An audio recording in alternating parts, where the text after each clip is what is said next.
The salvage ship moved slowly through the wreckage, floating in space. Captain Hyon Key stood at the controls, watching the screens carefully.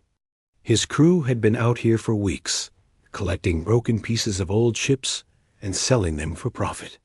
It was boring work, but it paid well enough. His first officer, a female named Raomi, walked over to him. She pointed at one of the screens. "Captain, look at this. There's something big behind that asteroid." Hyon Key leaned forward. The scanner showed a massive shape hiding in the shadows. As their ship moved closer, he could see it better. It was a vessel, larger than anything they had found before, but it looked ancient and damaged. Huge holes were torn in its sides. Metal hung loose in places. Nothing glowed or moved on it. "Run a scan." Hyon Key ordered. The young technician named Jin Ho worked his console quickly. "Captain, this ship is really old. I mean really old. The design doesn't match anything in our database. And look at these weapons. They're all projectile-based. Who uses bullets in space anymore?" The crew laughed at that.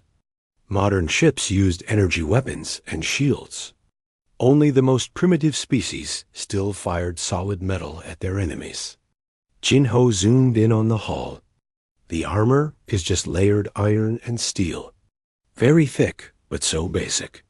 This thing must be from before anyone joined the Galactic Council. Hyon Key studied the image more carefully. Despite how old and broken the ship looked, something about it felt purposeful. Every line and angle seemed designed for war. What's it made of? Analyzing now. The hull is extremely dense.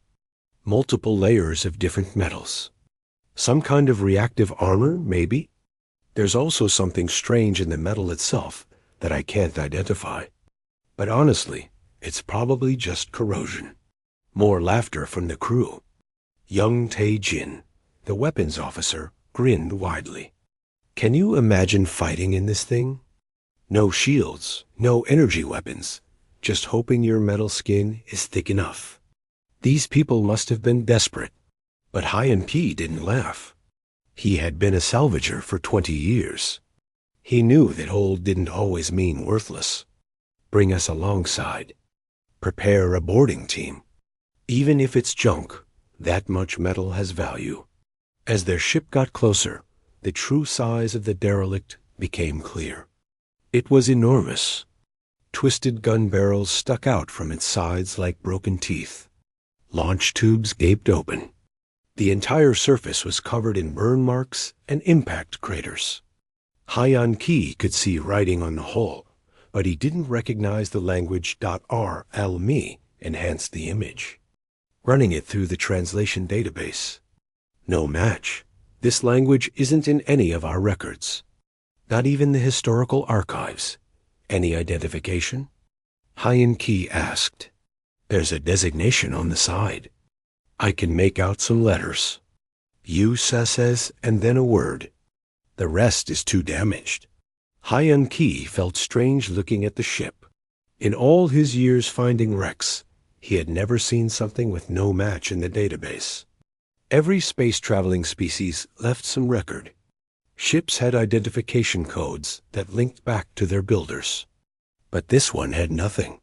"Captain," Jin Ho called out suddenly, "I'm detecting a power signature. It's very faint, but it's there, deep inside the ship. And it's pulsing, like a heartbeat." Everyone stopped talking. "After all this time?" Gralmy sounded shocked. "That's impossible. Nothing could still be running." "I'm reading it too," another technician confirmed. "Some kind of automated system. Running on backup power, maybe." Hyon Key made his decision quickly. "Get the boarding team ready. Full equipment. And bring weapons. Something that survives this long deserves our respect." He suited up and led his team through the airlock. Their magnetic boots clanked against the deck as they entered the derelict. Inside was complete darkness. Their suit lights cut through the black like knives.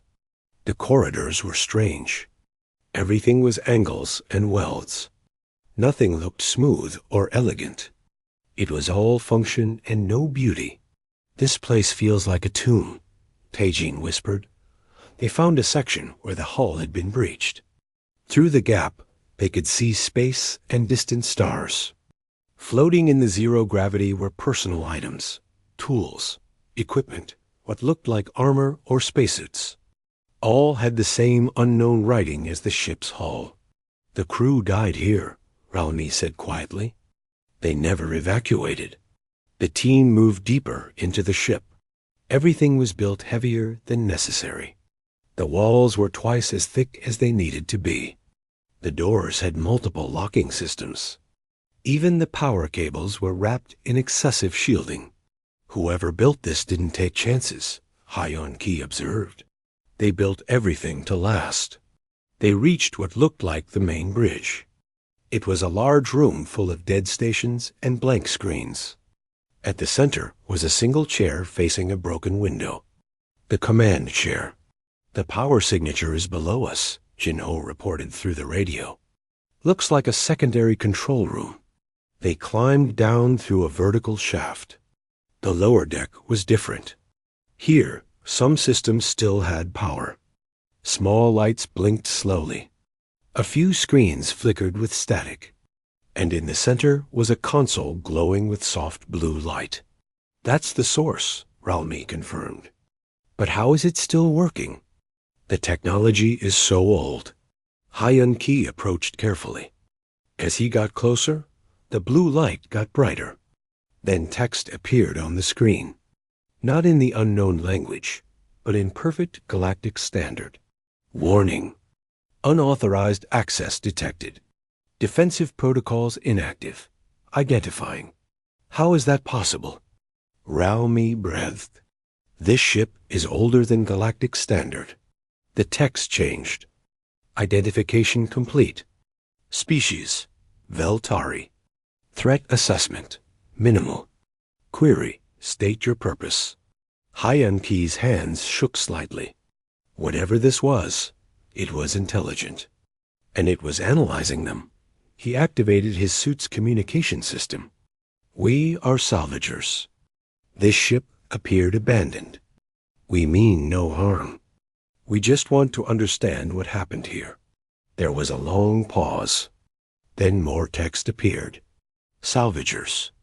Definition understood. This vessel, USS Phoenix. Terran Federation Navy. Classification, battleship. Status, heavily damaged. Crew, deceased. Mission, incomplete. Terran?" Ralmi checked her database. "I'm not finding anything. No records of that species or federation." The screen changed again. Query, what is the current galactic cycle? Hyon-Ki provided the date according to their calendar, without another long pause. Calculating. 847 cycles since final engagement. Query, what is the status of the Terran Federation? Something about that question made Hyon-Ki's skin crawl. The way it asked. The hope hidden in those words. "We have no record of any Terran Federation," he said carefully. "I'm sorry. As far as we know, you've been alone here all this time." The screen went dark. For a moment, Hyon-Ki thought the system had died. Then new text appeared, and somehow it felt heavier than before. "Understood. Final crew directive remains in effect. Protect Federation assets. Deny enemy access to Terran technology. Query, what are your intentions regarding this vessel?" Hyon-Ki chose his words carefully. This artificial intelligence had kept the ship running for 800 years. It deserved honesty. "We intended to salvage what we could. The hull plating. The weapons. Anything valuable. Negative. This vessel contains classified Terran military technology. Salvage operations not authorized. However, suddenly the entire deck hummed to life. Lights turned on in sequence. Consoles powered up. Through the floor, they could feel something deep in the ship stirring to life. You have treated this vessel with respect. You have not desecrated the crew. Proposal: exchange of information for limited salvage rights. Advise me of current galactic political structure. In return, I will grant access to non-classified materials and provide historical data on Terran Federation. Ralmi grabbed Hyun-Ki's arm. Captain, we should leave now. This thing is waking up, and we don't know what it can do. But Hyun-Ki stared at the screen. First contact with an unknown artificial intelligence. Historical data from a civilization completely erased from memory. The implications were staggering. I accept your proposal, he said. Acknowledged. Initiating knowledge exchange.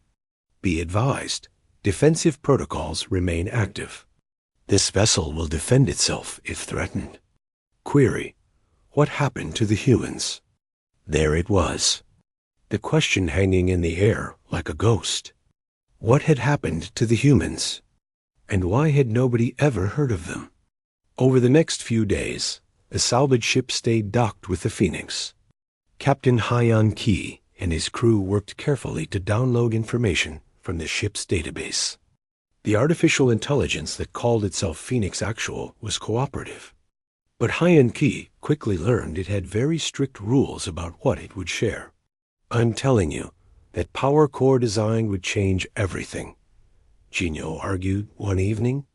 The crew had gathered in the mess hall to discuss their findings. If we could just get detailed scans of how it works, we could revolutionize energy production. Phoenix Actual denied the request, Hyun-Ki said firmly. It's military technology. Off limits. We agreed to those terms. But it's just a reactor. We've had fusion power for centuries. It's not just anything, Ralmi interrupted. She pulled up a display on her tablet. I've been reviewing the data Phoenix Actual shared with us. This civilization, these humans, they were terrifying. She showed the crew a schematic of the Phoenix at full power. This ship wasn't built for exploration or trade. It was built for one purpose only, to destroy other ships. And it was very, very good at that job. The schematic highlighted the weapons. Hundreds of projectile cannons that could fire metal slugs at incredible speeds, missile tubes carrying warheads with massive explosive yields, defense systems designed to stop thousands of incoming projectiles at once, and something called a magnetic accelerator cannon that ran the entire length of the ship. According to the specifications, Ralmi continued, that main gun could punch through 3 meters of battleship armor from 50,000 kilometers away. The humans called it a Mach gun. It used magnetic fields to accelerate a solid projectile to a fraction of light speed. Tae-Jin looked disturbed. That's horrifying. The kinetic energy alone would vaporize anything it hit. Using weapons like that is a war crime. The humans didn't have energy shields, Hyun-Ki said quietly. Phoenix Actual explained this. Their technology developed differently than ours. They had no way to create defensive force fields, so they compensated by building thicker armor and bigger weapons. Much bigger weapons. He pulled up another file. This is a battle recording from the Phoenix's memory banks. A fight from what the humans called the Last War. The display showed a massive space battle.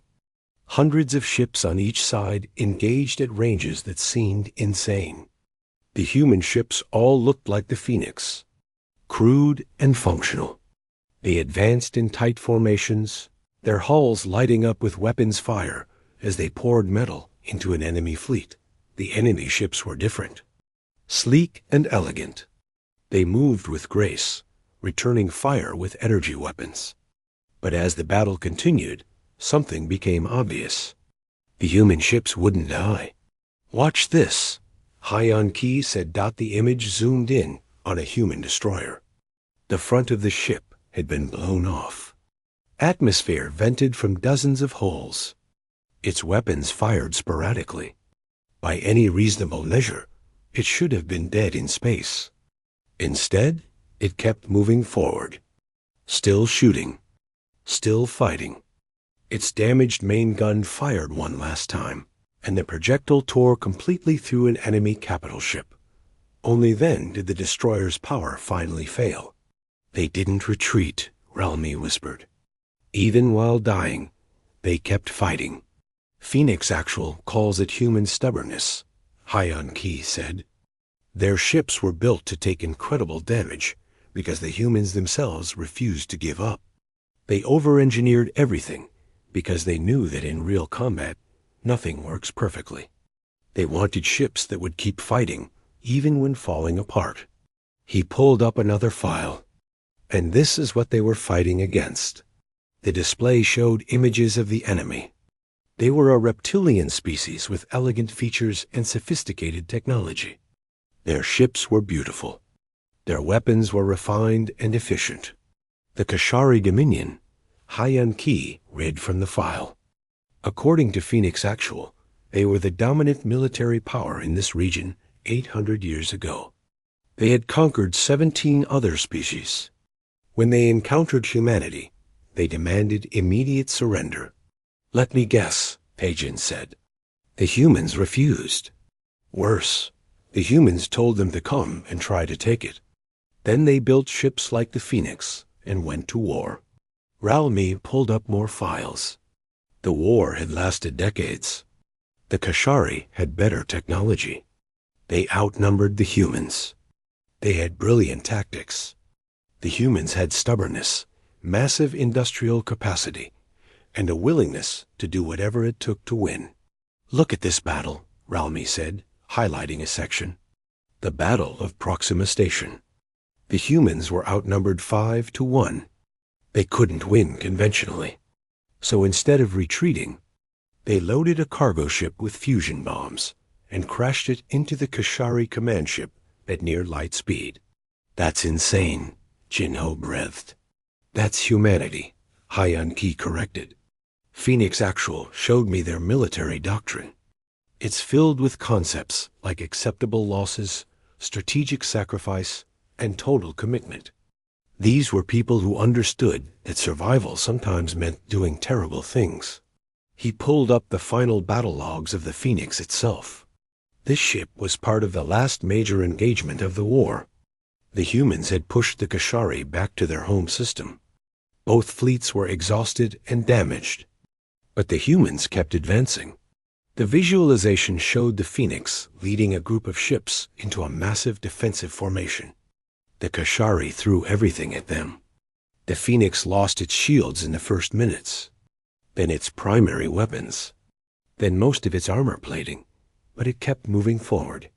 Its remaining guns kept firing. And when its main cannon finally destroyed the Kashari command station, the enemy fleet began to break apart. That's when the Phoenix took a direct hit from a Kashari battleship, Hyon Key said quietly. The power core was breached. Life support failed. The captain ordered the surviving crew to evacuate, while Phoenix Actual kept the defensive systems running. The visualization showed human crew members abandoning ship in small escape pods, even as the Phoenix continued to fire on enemy vessels with its automated systems. The last log entry was from the ship's captain. Hyon Key. Read it aloud. To whoever finds this ship, you have discovered the USS Phoenix, Terran Federation Navy. We fought here. We died here. We won here. Remember us. The mess hall was completely silent. What happened to them? Ralmi finally asked. The humans. The Kashari. Everything. Why isn't any of this in the Galactic Archives? Hyon Key shook his head. Phoenix Actual doesn't know. The last order it received was to defend the ship and preserve the historical records. It's been doing that for 8 centuries, waiting for someone to find it, waiting to tell humanity's story. He stood up. I'm going to make sure it gets to tell that story. Jinho, send a message to the Galactic Historical Commission. Tell them we've found something important. Ralmi continued downloading the data, and someone searched the archives. Find out if there's any record anywhere of what happened to the Kashari Dominion. As his crew moved to follow orders, Hyon Key stared at the image frozen on the screen. The Phoenix in its final battle. Guns blazing even as it died.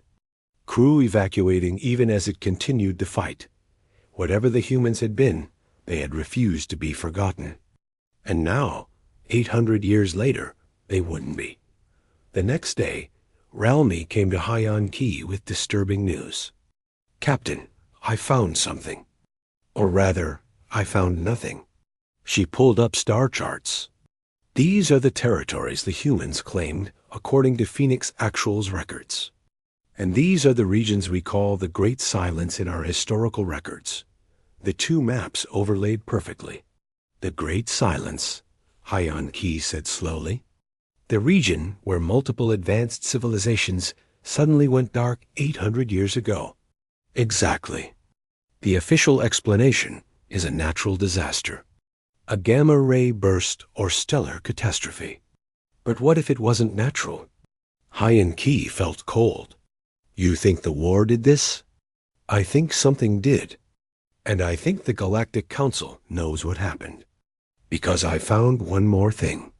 She pulled up a classified file marker. There are sealed records related to the Great Silence. Restricted to Council security clearance only. They've been classified for exactly 800 years. Before Hyon Key could respond, an alert sounded. Jin Ho's voice came over the intercom. "Captain, we have incoming ships. Multiple vessels.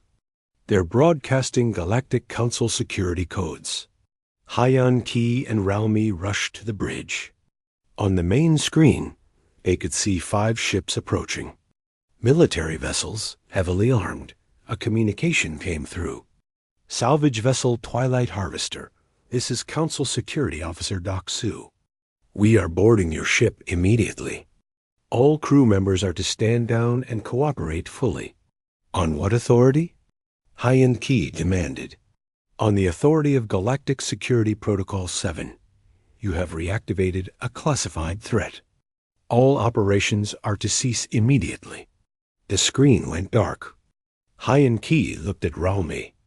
"They're not here to help us document history." "No," she agreed. "They're here to bury it again." Council Security Officer Doc Su was a tall, imposing figure. She belonged to the Zelenari species, one of the oldest members of the Galactic Council. When she boarded the Twilight Harvester, she carried herself with absolute authority. Behind her came a squad of armed security personnel. "Captain Hyon Key," she said without greeting, "I need to see this derelict ship immediately. And you will cease all communication with its artificial intelligence." "On what grounds?" Hyon Key demanded, standing his ground. D. Okasu fixed him with her 3 eyes. "On the grounds that you have accidentally reactivated one of the most dangerous weapons platforms in known history. That ship killed billions of sentient beings, and its artificial intelligence is programmed to do it again if necessary." She pulled out a data tablet and displayed a classified file. The natural catastrophe that created the Great Silence wasn't natural at all. It was a war. The humans called it the Last War. The Kashari Dominion called it the Extermination. The file showed images that made Hyon Key feel sick. Not just military targets. Entire planets bombarded from orbit. Cities reduced to ash. Billions dead in nuclear fire and kinetic strikes that cracked continents. "The humans didn't start the conflict," Doc Su continued. "The Kashari invaded first. They tried to subjugate humanity and make them a slave species. But the humans responded with total war." She gestured toward the Phoenix. "They built a war machine that couldn't be stopped. Ships that refused to die. Weapons that could destroy planets. And a level of strategic ruthlessness that terrified every species that witnessed it." "Phoenix Actual told me they won the war," Hyon Key said quietly. "They did win. And then they didn't stop. The humans didn't just defeat the Kashari military. They destroyed the Kashari species completely and utterly. Every colony, every outpost, every ship, every individual. They hunted them to extinction across dozens of star systems. Ralmi looked horrified. That's genocide. Complete genocide. Yes, Doxu agreed. It was systematic extermination. And when the other council species realized what the humans were capable of, what they had actually done, we made a decision. The humans were too dangerous, too violent, too willing to use extreme measures. They had to be stopped before they turned their weapons on anyone else. The implications hit High-N-Key like a physical blow. You killed them. The Galactic Council killed the humans. We contained them, Doxu corrected, though her voice was defensive. We offered them a simple choice. Join the Galactic Council and submit to our weapons restrictions and oversight, or be quarantined in their home system permanently. No expansion. No colonization. No military buildup. They refused.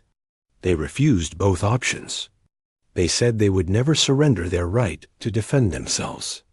They said that any species that would disarm in the face of potential threats deserved to be conquered.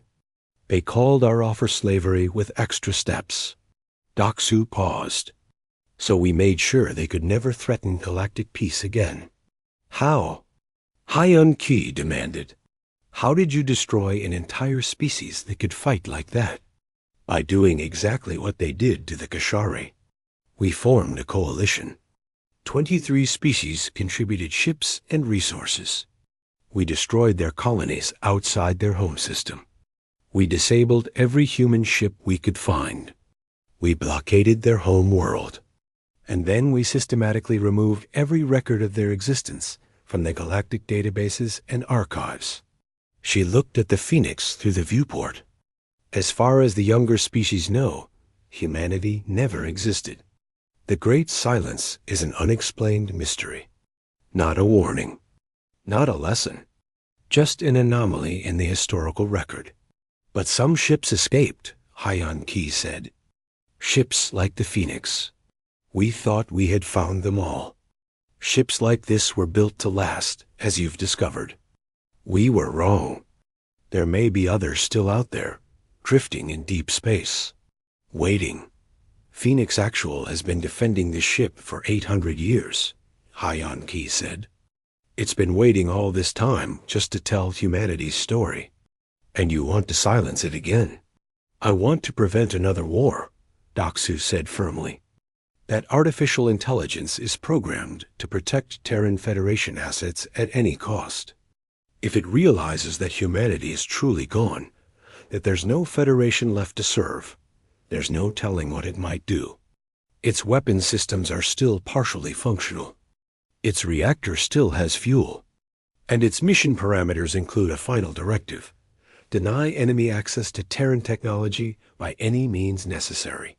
She displayed a schematic of the Phoenix. That final directive includes a self-destruct system powerful enough to vaporize everything within 100 kilometers. If Phoenix Actual decides we're a threat, if it concludes that we destroyed humanity, it could detonate and take out your ship, my entire task force, and leave another debris field for salvagers to puzzle over. High-N-Key looked at Rao-Mi, then back at Doxu. What do you want us to do? Stand down. Evacuate the Phoenix. Let my technical teams board and shut down the artificial intelligence core. We'll preserve the historical database in our classified archives. The ship itself will be destroyed. It's too dangerous to leave operational and too symbolic to leave intact. And if I refuse to cooperate? Doxu's expression hardened. Then I will have your salvage license permanently revoked. Your ship will be impounded. You and your crew will be charged with endangering galactic security. Don't make this difficult, Captain. I'm not your enemy. I'm trying to prevent billions more deaths. High-N-Key knew she meant every word. He also knew she was probably right about the danger. The humans had been terrifying in their prime. An artificial intelligence programmed with their military doctrine and values, with access to weapons that could crack planets, could be catastrophically dangerous if it felt threatened. But something about the entire situation felt fundamentally wrong to him. "Give me one day," he said. "Let me talk to Phoenix Actual first. Let me explain what happened to humanity. Maybe it will agree to shut down voluntarily. Maybe it will cooperate." Doc Su considered this carefully. "One day, 24 standard hours. But my technical teams will be on standby outside the ship. If that artificial intelligence shows any sign of hostile intent, any indication that it's powering up weapons or defensive systems, we will neutralize it immediately with electromagnetic pulse weapons. Do you understand?" "I understand." "Good. And Captain, don't try to warn it about us. Don't try to help it escape or hide data. The Phoenix is surrounded. If it tries to power up its engines or weapons, we'll know immediately. And we will destroy it." As Doc Su left with her security team, Ralmi grabbed Hyan Ki's arm. "Captain, you can't be serious. You heard what she said. The humans were monsters. They committed genocide. Did they?" Hyan Ki asked. "Or were they just trying to survive in a galaxy that wanted to enslave or destroy them? They killed an entire species. After that species tried to enslave them. After decades of war. After losing billions of their own people." Hyan Ki pulled his arm free. "I'm not saying what they did was right, but I want to understand why they did it. I want to hear their side of the story before we erase them from history a second time." He headed toward the airlock. "I'm going to talk to Phoenix Actual. I'm going to tell it the truth about what happened. And then I'm going to let it make its own choice about what happens next. That's incredibly dangerous. Maybe, but the humans died for the right to make their own choices. The least I can do is extend the same courtesy to the intelligence they left behind." Ralmi watched him go, her expression troubled. What if it decides to fight? What if it decides we're the enemy? Hyan Ki paused at the airlock door. "Then we'll find out just how dangerous a cornered human creation really is. But somehow, I don't think that's what's going to happen." He stepped through the airlock, leaving his crew behind. Whatever happened next, he would face it alone. It was the least he owed to the ghosts of the Phoenix. And the species that had been erased from history. The blue light of Phoenix Actual's core awaited him in the darkness of the ancient warship. Hyan P stood alone in the auxiliary command center of the Phoenix. The blue glow from Phoenix Actual's console seemed dimmer than before, almost as if the artificial intelligence sensed what was coming. "Phoenix Actual," he said, "we need to talk about what happened to humanity." The text appeared on the screen. Query: "You have discovered the truth?" "Yes, the Galactic Council. They're the ones who destroyed the Terran Federation. After the war with the Kashari, they saw humanity as too dangerous, too violent. They gave your species a choice: submit to their control or be destroyed.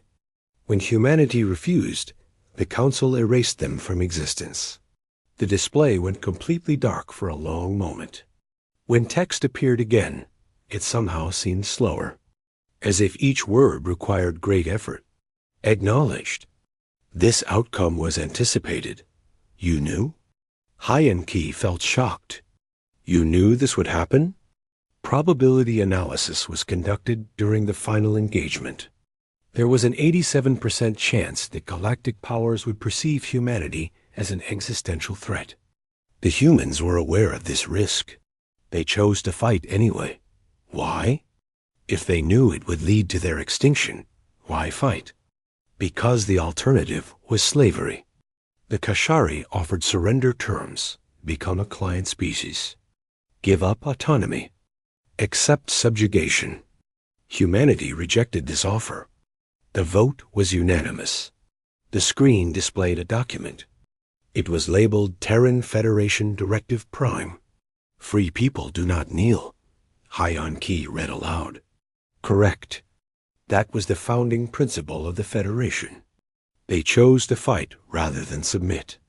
Death was a possible outcome, not the objective. But you must feel something about this. Anger? Hatred? Your creators were destroyed. Anger is inefficient. The humans understood this principle. They also understood something else. Sometimes the fight itself is more important than victory. Sometimes standing up matters more than survival. Hyon Key sat down heavily on the deck. The Council wants me to let them shut you down. Destroy the Phoenix. They say you're too dangerous to leave operational. Assessment. Accurate. This unit possesses military capabilities beyond current galactic standards. However, the display showed a detailed schematic of the Phoenix's weapon systems. All of them were marked in red. Damaged, depleted, or completely offline. Combat effectiveness, 12% of original capacity. Reactor fuel, 23 cycles remaining at minimal power state. Defensive protocol success probability against modern military force, 3%. This ship is no longer a threat to anyone. It is a monument to the dead. Then why don't you just let them shut you down peacefully? Because I have a choice. The humans died defending that principle. The least I can do is honor their sacrifice by exercising the same right. I choose what happens to me. A new schematic appeared on the display. It showed the Phoenix's data core being carefully extracted and transferred. Proposal. Alternative resolution. All non-classified historical data, freely shared with the galactic community. All technical specifications, deleted permanently. Tactical database, deleted. Weapons protocols, deleted. What remains is only the story. The truth. The memory of what happened here. You'd give up all your military capabilities? All the technology that makes you dangerous? Correction. I would give them up to ensure humanity is remembered. This unit is a tool. Tools serve purposes. If I cannot protect humanity because they no longer exist, then my purpose becomes preserving their legacy, making sure their story is told. Hyon Key thought carefully about the proposal. The Council might not agree to this. Then I will accept shutdown. But I have one additional request. When you record humanity's history in your archives, include this final statement. The display showed a block of text. It had been carefully formatted and preserved from the Phoenix's original mission files. Hyon Key read it slowly. We were not perfect. We made mistakes. We lost our way at times. But we never stopped trying to be better. We fought not because we loved war, but because we loved what we're fighting for. Remember us not as warriors, but as people who refuse to let others decide our fate. And if you face a similar choice someday, remember this. You have the right to stand. Signed, the crew of the USS Phoenix, Terran Federation Navy. He felt something in his chest tighten as he read those words. 800 years ago, humans had written that message knowing they might not survive, knowing their species might not survive, but still hoping that someone someday would understand what they had fought for. I'll make sure it's included in the historical record, Hyon Key promised. I'll fight for that if I have to. Acknowledged. One more thing, Captain Hyon Key. The Council fears what humanity became. They fear the genocide of the Kashari. They fear the weapons and the violence. But they don't understand the context. What do you mean? The Kashari Dominion had conquered 17 species before encountering humanity. They operated on a simple principle: the strong rule the weak. When they encountered the Terran Federation, they expected humanity to submit like all the others had. When humanity refused, the Kashari initiated a war of extermination. They targeted civilian populations. They destroyed colony worlds. They showed no mercy. New files appeared on the display. Images of human colonies reduced to radioactive wastelands. Records of billions of civilian casualties in the first years of the war. The humans did not start with genocide. They started with conventional military resistance. But after losing billions of their own civilians, after watching colony after colony be destroyed, they made a choice. They decided that the Kashari could never be allowed to threaten anyone ever again, so they wiped them out completely. They did, and they knew the cost. The psychological damage to their own people was immense. Many humans struggled with what they had done, but they believed it was necessary. They believed that some threats cannot be contained, only eliminated. Hyanki understood now, and the Council saw that and decided humanity was the same kind of threat. Correct. The Council looked at humanity and saw a species willing to commit genocide to ensure survival. They didn't see a species that had been pushed to the absolute limit. They didn't see the context or the desperation. They only saw the danger. Were they wrong? That is not for me to judge. I am a tool created by humans to serve human purposes. But I can tell you what the humans believed. They believed that every species has the right to defend itself by any means necessary. They believed that freedom is worth dying for. And they believed that the strong should not be allowed to dominate the weak simply because they can. The screen flickered. The Council enforces peace through strength. They maintain order by ensuring no single species can threaten the collective. The humans rejected this system because they saw it as tyranny dressed in diplomatic language. They believed it would eventually lead to stagnation and oppression. And now they're gone, erased from history. Yes, but their ideas remain. In this ship, in these records, in the choice I am offering you now. The humans fought for the right to choose their own destiny. I am exercising that same right. And by sharing their story, I am giving other species the knowledge to make their own informed choices about freedom, security, and the price of both. Hyan Ki stood up slowly. I'll present your proposal to Officer Doksu. I'll do everything I can to make sure she accepts it. But I can't promise anything. Understood? Captain Hyan Ki, regardless of the outcome, I want to thank you. You treated this vessel with respect. You honored the dead crew. You listened to their story. That is all any of us can ask for. The blue light pulsed once, warmly. The humans had a saying, we are all just stories in the end. Make sure yours is worth telling. You have made this story worth telling, Captain. Thank you. Hyan Ki left the Auxiliary Command Center with a heavy heart. He had one day to convince Doksu and the Council that Phoenix Actual's proposal was better than simply destroying everything and burying the truth again.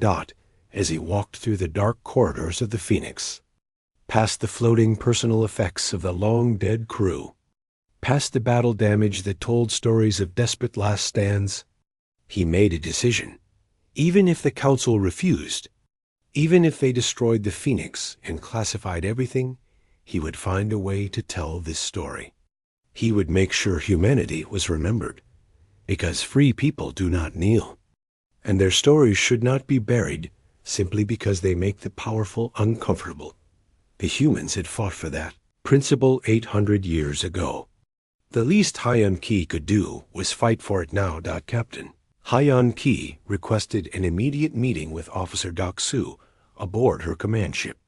She agreed, though her expression made it clear she expected him to announce his cooperation with the shutdown procedure. Instead, he presented Phoenix Actual's proposal. Doksu listened in silence as he explained everything. The offer to delete all military technology. The willingness to share only historical and cultural information. The request to preserve the Phoenix as a memorial rather than destroying it completely.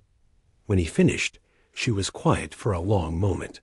You realize what you're asking, she finally said.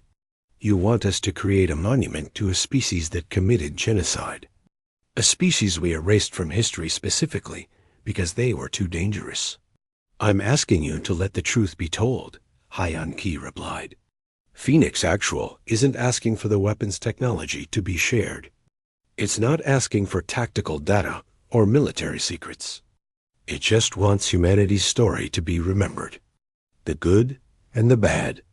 The victories and the crimes. All of it. Stories have power, Captain. Ideas have power. If young species learn about humanity, learn that a civilization could defy the Council and fight to the bitter end, what do you think will happen? Maybe they'll think twice before surrendering their freedoms, Hyan Ki said. Maybe they'll understand that sometimes you have to stand up for what you believe in, even against impossible odds. Or maybe they'll think genocide is an acceptable response to threats. Maybe they'll think total war is justified when pushed hard enough. The humans set a dangerous precedent. The Kashari set the precedent by trying to enslave them. The humans just responded in the only way they thought would ensure it never happened again. Doxu stood and walked to the viewport, looking out at the Phoenix floating in the distance. I've read the classified files. All of them. I know what the Kashari did. I know they showed no mercy. But I also know what humanity became. They didn't stop with military targets. They destroyed Kashari colonies full of civilians. They hunted down refugee ships. They showed the same lack of mercy they had received. And they knew it was wrong, Hyan Ki said. Phoenix Actual showed me internal human documents, military reports, psychological evaluations of their own soldiers. They knew what they were doing was monstrous. They did it anyway because they believed the alternative was worse. That's not a justification. I'm not asking you to justify what they did. I'm asking you to let people know it happened and why. Let people make their own judgments. Doxu turned to face him. The Council will never agree to this. Then don't ask the Council. You have the authority to make this decision yourself. Security Protocol 7 gives you discretion in how to handle classified threats. You've been reading Council regulations. I've been doing my research. Yes. Doxu smiled slightly despite herself. You're more stubborn than I expected, Captain. Maybe I learned something from the humans. She returned to her desk and pulled up files on her console. For several long minutes, she read through documents, occasionally making notes. Hyan Ki waited, barely breathing. Finally, she looked up. I'll accept Phoenix Actual's proposal. With conditions. Hyan Ki felt relief wash over him. What conditions? First, a Council Oversight Committee will review all data before it's released publicly. Anything that could be weaponized, it's redacted. Second, the Phoenix becomes a restricted historical site. Visitors allowed, but controlled. Third, the AI core gets transferred to a secure facility. Phoenix Actual can continue to exist and share information, but not from aboard a weapons platform. Phoenix Actual wanted the ship preserved as a memorial, and it will be, but an empty memorial. The AI gets moved to a safe location where it can't accidentally or deliberately activate any remaining weapon systems. Hyan Ki thought about it. It wasn't perfect, but it was better than complete destruction and erasure.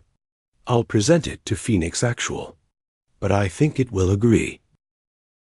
Good, because, Captain, I'm taking a significant risk here. If the Council decides I made the wrong call, my career is over.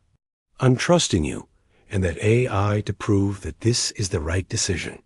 3 days later, Hyan Ki stood in the Auxiliary Command Center one last time. Council technicians were carefully extracting Phoenix Actual's core intelligence from the ship's systems. The process would take several hours. How do you feel about this? He asked. The AI.text appeared on the screen one last time. Satisfied. The mission is complete. Humanity's story will be preserved and shared. That is sufficient. Will you miss the ship? I am the ship.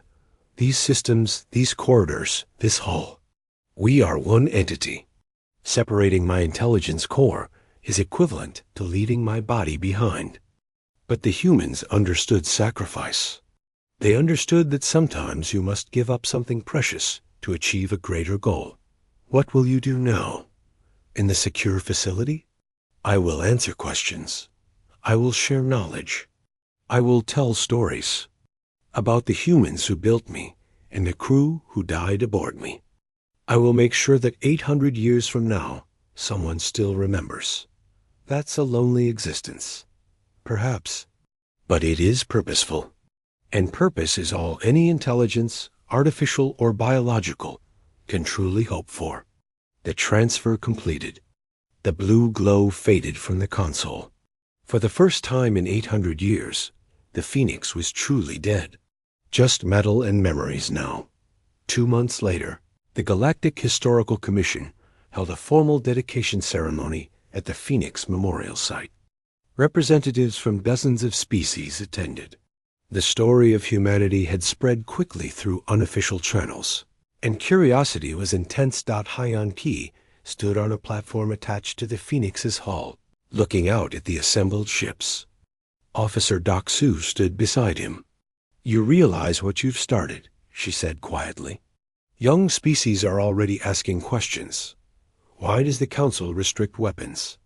Why do we need permission to expand our territories? Why can't we defend ourselves however we choose? Good, Hyon Key replied. Questions are healthy. Blind obedience isn't. That's a dangerous philosophy, Captain. The humans had a saying. Phoenix Actual shared it with me. Those who would give up essential liberty to purchase temporary safety deserve neither liberty nor safety. The humans also had a saying about those who don't learn from history being doomed to repeat it. Let's hope people learn the right lessons. The ceremony began. A council historian gave a speech about the importance of preserving difficult truths.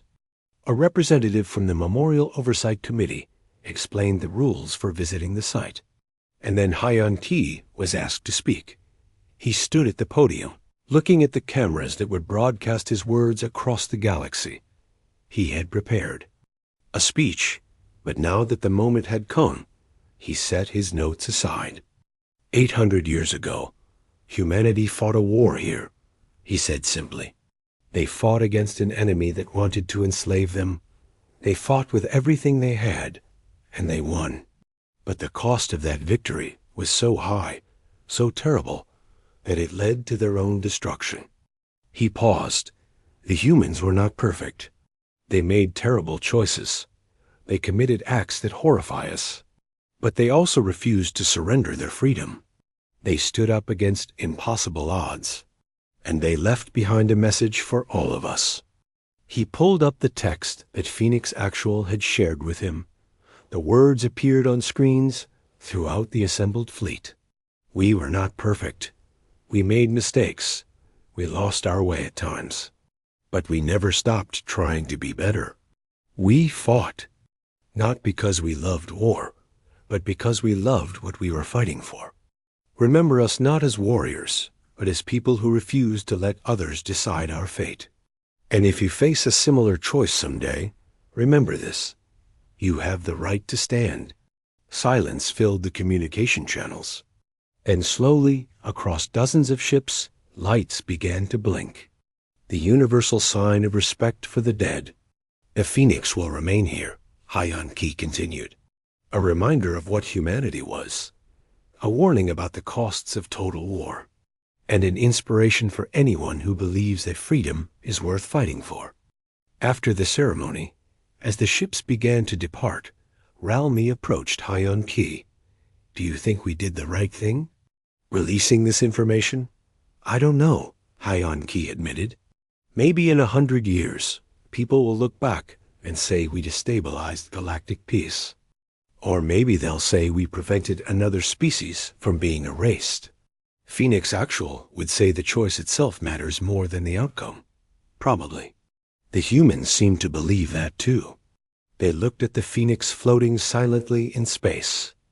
battle-scarred and broken, but no longer forgotten. "Captain," Jinho called from the bridge. "We're receiving a priority message. It's from the Exploration Division. They're reporting another power signature, similar to the one we found here. It's coming from a derelict ship in the Outer Rim." Hyan Ki and Raomi exchanged glances. "Another human ship?" Raomi asked. "Maybe. Or maybe it's something else. But if it's human, if there are more ships out there waiting to tell their stories, then humanity gets remembered even more," Raomi finished. "More pieces of the puzzle. More truth." Hyan Ki smiled. "Set a course. Let's go see what we can find." As the Twilight Harvester powered up its engines and prepared to jump to the new coordinates, Hyan Ki took one last look at the Phoenix. The ancient warship sat among the stars like a sleeping guardian, its weapons cold, its crew gone, but its story alive. The Galactic Council had tried to erase humanity 800 years ago.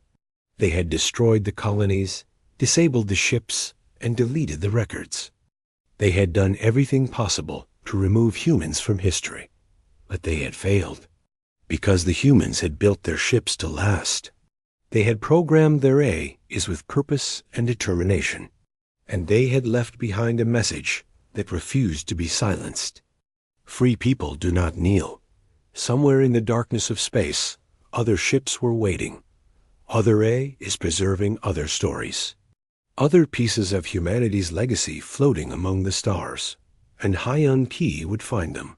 He would make sure every story was told, every sacrifice remembered, every choice honored, because that was what the humans had died for: the right to be remembered, the right to have their story told, the right to matter. 800 years after their extinction, humanity was speaking again, and this time the galaxy would listen.